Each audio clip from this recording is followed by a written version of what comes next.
strength. But not so in the fourth jhana itself. And that is why in each case, 186, the words without remainder are included. Thus, it is here that the arisen pain faculty ceases without remainder. 190 Here it may be asked, then if these kinds of feeling are abandoned in the access in this way, why are they brought in here? It is done so that they can be readily grasped. For the neither painful nor pleasant feeling described here by the words which has neither pain nor pleasure is subtle, hard to recognize and not readily grasped. So just as, when a cattle herd 50 wants to catch a refractory ox that cannot be caught at all by approaching it, he collects all the cattle into one pen 167 and lets them out one by one, and then he says that is it, catch it, and so it gets caught as well. So too the Blessed One has collected all these 5 kinds of feeling together so that they can be grasped readily, for when they are shown collected together in this way, then what is not bodily pleasure, bliss, or bodily pain or mental joy or mental grief can still be grasped in this way. This is neither painful nor pleasant feeling. 191 Besides, this may be understood as said in order to show the condition for the neither painful nor pleasant mind deliverance. For the abandoning of bodily pain, etc., are conditions for that, according as it is said, there are 4 conditions, friend, for the attainment of the neither painful nor pleasant mind deliverance. Here, friend, with the abandoning of pleasure and pain and with the previous disappearance of joy and grief a bhikkhu enters upon and dwells in the 4th jhana, equanimity. These are the 4 conditions for the attainment of the neither painful nor pleasant mind deliverance, MI 296. 192 Or alternatively, just as, although mistaken view of individuality, etc., have already been abandoned in the earlier paths, they are nevertheless mentioned as abandoned in the description of the third path for the purpose of recommending it, cf 155, so too these kinds of feeling can be understood as mentioned here for the purpose of recommending this jhana. Or alternatively, they can be understood as mentioned for the purpose of showing that greed and hate are very far away owing to the removal of their conditions. 4 of these, pleasure, bliss, is a condition for joy, and joy for greed, pain is a condition for grief and grief for hate. So with the removal of pleasure, bliss, etc., greed and hate are very far away since they are removed along with their conditions. 193 Which has neither pain nor pleasure, no pain owing to absence of pain, no pleasure owing to absence of pleasure, bliss. By this he indicates the third kind of feeling that is in opposition both to pain and to pleasure, not the mere absence of pain and pleasure. This third kind of feeling named neither pain nor pleasure is also called equanimity. It has the characteristic of experiencing what is contrary to both the desirable and the undesirable. Its function is neutral. Its manifestation is unevident. Its proximate cause should be understood as the cessation of pleasure, bliss. 194 And has purity of mindfulness due to equanimity, has purity of mindfulness brought about by equanimity. For the mindfulness in this jhana is quite purified, and its purification is effected by equanimity, not by anything else. That is why it is said to have purity of mindfulness due to equanimity. Also it is said in the Vibhoga, this mindfulness is cleared, purified, clarified, by equanimity, hence it is said to have purity of mindfulness due to equanimity, Vibhi 261. 168 And the equanimity due to which there comes to be this purity of mindfulness should be understood as specific neutrality in meaning. And not only mindfulness is purified by it here, but also all associated states. However, the teaching is given under the heading of mindfulness. 195 Herein, this equanimity exists in the 3 lower jhanas too, but just as, although a crescent moon exists by day but is not purified or clear since it is outshone by the sun's radiance in the daytime or since it is deprived of the night, which is its ally owing to gentleness and owing to helpfulness to it, so too, this crescent moon of equanimity consisting in specific neutrality exists in the first jhana, etc., but it is not purified since it is outshone by the glare of the opposing states consisting in applied thought, etc., and since it is deprived of the night of equanimity as feeling for its ally, and because it is not purified, the connascent mindfulness and other states are not purified either, like the unpurified crescent moon's radiance by day. That is why no one among these first three jhanas is said to have purity of mindfulness due to equanimity. But here this crescent moon consisting in specific neutrality is utterly pure because it is not outshone by the glare of the opposing states consisting in applied thought, etc., and because it has the night of equanimity as feeling for its ally. And since it is purified, the connascent mindfulness and other states are purified and clear also, like the purified crescent moon's radiance. That, it should be understood, is why only this jhana is said to have purity of mindfulness due to equanimity. 196 Fourth, it is fourth in numerical series, and it is fourth because it is entered upon fourth. 197 Then it was said, which abandons one factor, possesses two factors. 183, here the abandoning of the one factor should be understood as the abandoning of joy. But that joy is actually abandoned in the first impulsions of the same cognitive series, cf 185. Hence it is called its factor of abandoning. The possession of the two factors should be understood as the arising of the two, namely, equanimity as feeling and unification of mind. The rest is as stated in the case of the first jhana. This, in the first place, is according to the fourfold reckoning of jhana. The fivefold reckoning of jhana. 198 When, however, he is developing fivefold jhana, then, on emerging from the now familiar first jhana, he can regard the flaws in it in this way. This attainment is threatened by the nearness of the hindrances, and its factors are weakened by the grossness of applied thought. 169 He can bring the second jhana to mind as quieter and so end his attachment to the first jhana and set about doing what is needed for attaining the second. 199 Now, he emerges from the first jhana mindfully and fully aware, and only applied thought appears gross to him as he reviews the jhana factors, while the sustained thought, etc., appear peaceful. Then, as he brings that same sign to mind as earth again and again with the purpose of abandoning the gross factor and obtaining the peaceful factors, the second jhana arises in him in the way already described. Its factor of abandoning is applied thought only. The four beginning with sustained thought are the factors that it possesses. The rest is as already stated. 200 When this has been obtained in this way, and once he has mastery in the 5 ways already described, then on emerging from the now familiar second jhana he can regard the flaws in it in this way. This attainment is threatened by the nearness of applied thought, and its factors are weakened by the grossness of sustained thought.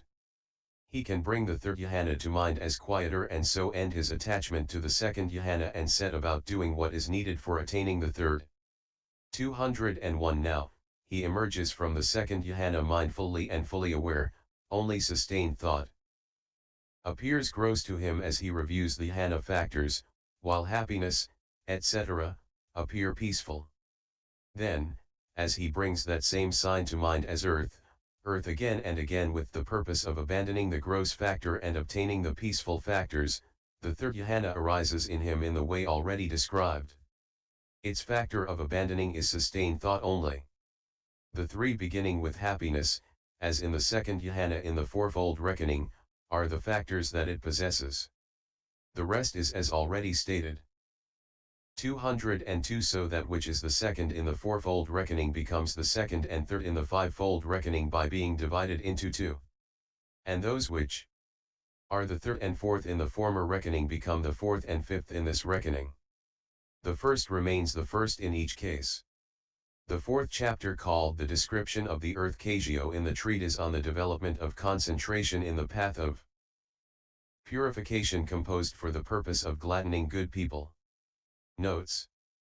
1. They say it is the Dakyo-Ajari in the Magadha country, Visam MH 116. There is mention of a Dakyo-Ajari Vihara at MA 293 and elsewhere. 2. Read Pamukha Susosayanti. Pamukha not thus in ped. 3. A water port of entry is a port of entry on the sea or on an estuary. A land port of entry is one on the edge of a forest and acts as the gateway on the road of approach to great cities, Vism MH 116. 4. Said in the old commentary. One who is learning the earth KASIÓA, one who is apprehending, grasping, an earth KASIÓA as a learning sign. The meaning is, one who is producing an earth KASIÓA that has become the sign of learning, and here arousing should be regarded as the establishing of the sign in that way. In an earth disk of the kind about to be described. Apprehends the sign, he apprehends in that, with knowledge connected with meditative development, the sign of earth of the kind about to be described, as one does with the eye the sign of the face in a looking glass. Made up, prepared in the manner about to be described. Not made up, in a disk of earth consisting of an ordinary threshing floor disk, and so on. Bounded, only in one that has bounds. As regard the words the size of a bushel, etc., it would be desirable that a bushel and a saucer were of equal size, but some say that the size of a saucer is a span and 4 fingers, and the size of a bushel is larger than that. He sees to it that that sign is well apprehended, that meditator makes that disk of earth a well apprehended sign. When, after apprehending the sign in it by opening the eyes, and looking and then closing them again, it appears to him as he adverts to it just as it did at the moment of looking with open eyes, then he has made it well apprehended. Having thoroughly established his mindfulness there, observing it again and again with his mind not straying outside, he sees that it is well attended to. When it is well attended to thus by adverting and attending again and again by producing much repetition and development instigated by that, he sees that it is well defined.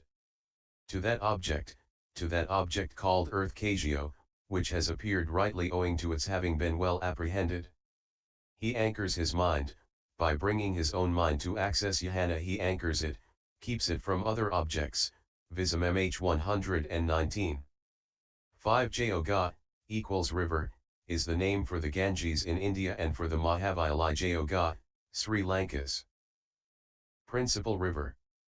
However, in the island of Sri Lanka there is a river, it seems, called the Ravanajayoga. The clay in the places where the banks are cut away by its stream is the color of dawn, Vism Might. 119. 6. Apprehend the sign, apprehend with the mind the sign apprehended by the eye in the earth KASIÓA. And develop it, the apprehending of the sign as it occurs should be continued intensively and constantly practiced, Vism MH 120. 7. Just as one who sees his reflection, Mukhanimitta. Lit. Face sign, on the surface of a looking glass does not open his eyes too widely or too little, in order to get the effect, nor does he review the color of the looking glass or give attention to its characteristic, but rather looks with moderately opened eyes and sees only the sign of his face, so too this meditator looks with moderately opened eyes at the earth KASIÓA and is occupied only with the sign, Vism MH 121. 8. The dawn color that is there in the KASIÓA should not be thought about, though it cannot be denied that it is apprehended by eye consciousness. That is why, instead of saying here, should not be looked at, he says that it should not be apprehended by reviewing. Also the earth element's characteristic of hardness, which is there, should not be given attention because the apprehension has to be done through the channel of seeing.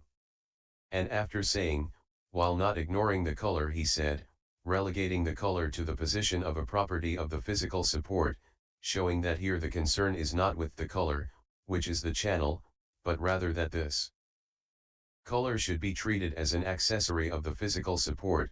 The meaning is that the KASIÓA, disc, should be given attention with awareness of both the accompanying earth aspect and its ancillary color aspect, but taking the earth aspect with its ancillary concomitant color as both supported equally by that physical support the disc.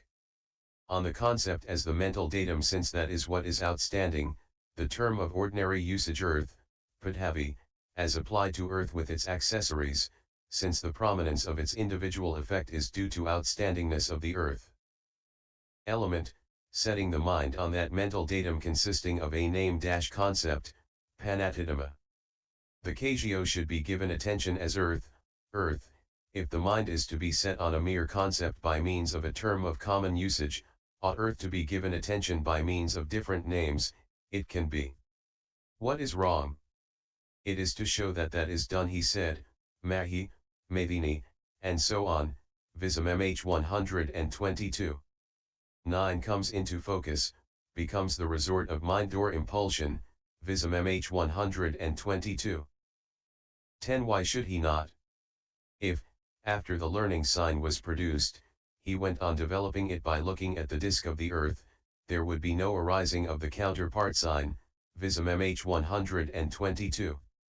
11 Stamped with the 3 characteristics of the formed beginning with rise, CAI 152, or marked with the 3 characteristics beginning with impermanence, Visam MH 122.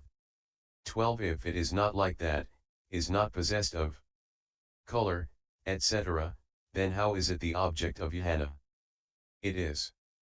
In order to answer that question that the sentence beginning, for it is given.